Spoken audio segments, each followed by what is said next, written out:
Hello students, welcome back. So in this video, I'm going to show you how to install Jupyter Notebook, assuming that you have installed Python.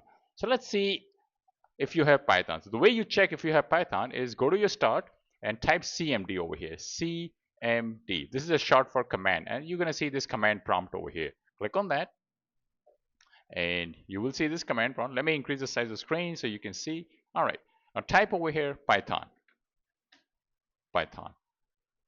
Oops.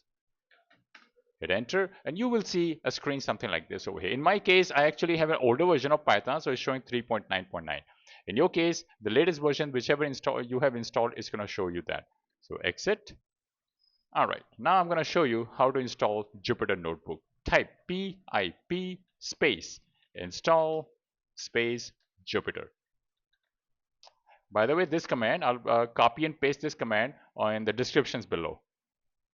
Hit enter. And it's going to take probably like maybe 3 to 5 minutes before it's installed. Now in my case, I already have Jupyter installed. That's why I'm getting this message. In your case, the message would be different. All right, so you have installed Jupyter now. And again, it's going to take anywhere between 30-40 seconds, can take up to a minute and a half. Okay, now type Jupyter space notebook. Now when you hit enter, and you will see this screen right here.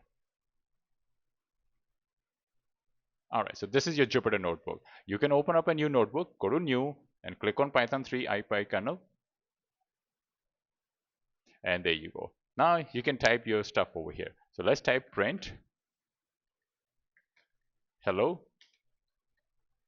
and let's run this and it prints out hello. Great, it's working. Let's name this Jupyter notebook to something more meaningful. Let's call it hello. Hello.ipynb, rename it.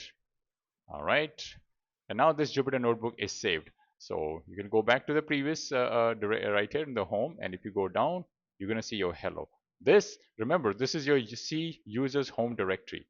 So you can see the content of that now. If you go to this C users hi, which in my case is users hi right here, and if you go down, there it is.